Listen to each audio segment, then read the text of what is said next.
দর্শক, আবারও ভূমিকম্প অনুভূত হয়েছে রাজধানী ঢাকাতে। আজকে দিনের মধ্যে দুইবার ভূমিকম্প অনুভূত হয়েছে। সকাল 10:36 নাগাদ কিন্তু ভূমিকম্প অনুভূত হয় এবং গতকালকে জানেন যে গতকালকে 10:38 ভূমিকম্প অনুভূত হয়েছিল এবং আজকেও কিন্তু ভূমিকম্প সেটি কিন্তু অনুভূত হয়। দেখতে পাচ্ছেন যে আমরা এখন এই মুহূর্তে বাংলাদেশ প্রতিদিন আমাদের যে অফিসে আমরা ছিলাম এবং আমাদের কর্মীরা যারা ছিলেন তারা কিন্তু আবারও আতঙ্কিত হয়ে পড়েছেন। যদি একজনের সাথে আমরা একটু কথা বলি, আবারও ভূমিকম্প অনুভূত হয়েছে, আপনি টের পেয়েছেন কিনা বা আবারও পরপর দুইবার ভূমিকম্প অনুভূত হলো, বিষয়টি কতটা আতঙ্ক মনে করছেন?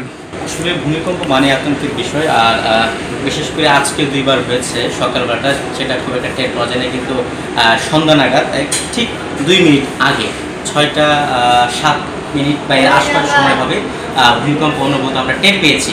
একটা ভালো ঝাঁকুনি দিয়েছে। আসলে এটা অবশ্যই আতঙ্কের বিষয় নগরবাসীর জন্য। দর্শক, পরপর 2 দিনে কিন্তু এবার যে 3বারের মতো ভূমিকম্প অনুভূত হয়েছে এবং এতে করে আমরা যারা সহকর্মীরা রয়েছি তারা কিন্তু অনেকটাই আতঙ্কিত হয়ে পড়েছেন এবং নিচে দেখতে পাচ্ছেন যে অনেকেই কিন্তু অফিসের নিচে দৌড়ে নামার চেষ্টা করেছেন। আমরা একটু যদি নিচে যেয়ে একটু আপনাদেরকে দেখানোর চেষ্টা করি। আবারও ভূমিকম্প অনুভূত হয়েছে। আপনি এ সময় স্টুডিওতে ছিলেন, আপনার অনুভূতিটা একটু বলবেন যে স্টুডিওতে কীভাবে এটি সামাল দিলেন?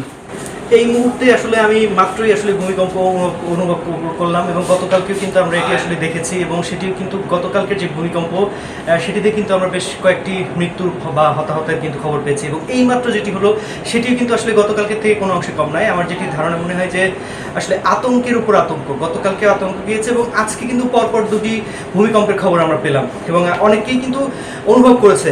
এটি কিন্তু খুবই আসলে একটা আতঙ্কের বিষয়। তবে সাধারণ মানুষদের এই সময়টাতে খুবই সচেতন থাকা উচিত আমার যেটি মনে হয়। ধন্যবাদ আপনাকে। দর্শক, যেমনটি বলছিলাম যে দেখতে পাচ্ছেন যে আমাদের যে অফিসটি রয়েছে অফিসের নিচে কিন্তু ভূমিকম্পের আবার অনুভূত হওয়ার কারণে কিন্তু সবাই অফিসের নিচে নেমে এসেছেন এবং আমরা যারা সহকর্মীরা রয়েছি তারা কিন্তু আবারও পরপর আজকে দিনে কিন্তু 2বারের মতো যেই ভূমিকম্প সেই ভূমিকম্প কিন্তু অনুভূত হয়েছে এবং এতে করে আতঙ্কিত হয়ে পড়েছেন কিন্তু আমাদের যারা সহকর্মীরা রয়েছেন তারা কিন্তু আতঙ্কিত হয়ে পড়েছেন। এবং এছাড়া রাজধানীবাসী, যেমনটি বলছিলাম যে সকালের দিকে ভূমিকম্পেও কিন্তু রাজধানীবাসী বেশ আতঙ্কিত হয়ে পড়ে। দেখতে পাচ্ছেন যে বাংলাদেশ প্রতিদিনের অফিসের নিচে এই মুহূর্তে যে সকল সহকর্মীরা ছিলেন আমরা তারা কিন্তু দ্রুত অফিস থেকে বেরিয়ে এসেছে, নিরাপত্তার জন্য কিন্তু দ্রুত অফিস থেকে বেরিয়ে এসেছে। দর্শক, আবারও কিন্তু ভূমিকম্প অনুভূত হয়েছে রাজধানীতে এবং যেমনটি আপনাদেরকে বলছিলাম যে আমাদের যে সহকর্মীরা ছিলেন, যারা কাজ করছিলাম অফিসে বসে, কেউ ডেস্কে ছিলেন, কেউ পিসিআরে ছিলেন, কেউ প্যানেলে ছিলেন, সবাই কিন্তু ভূমিকম্প যেটি সেটি কিন্তু অনুভূত হওয়ার পরেই কিন্তু দিকবেদিক ছোটাছুটি করতে থাকে এবং সকলে কিন্তু অফিসের বাহিরে অবস্থান করতে থাকে এবং এ নিয়ে কিন্তু পরপর 3বার 48 ঘন্টার মধ্যে পরপর 3বার কিন্তু ভূমিকম্প যেটি সেটি কিন্তু অনুভূত হয়েছে।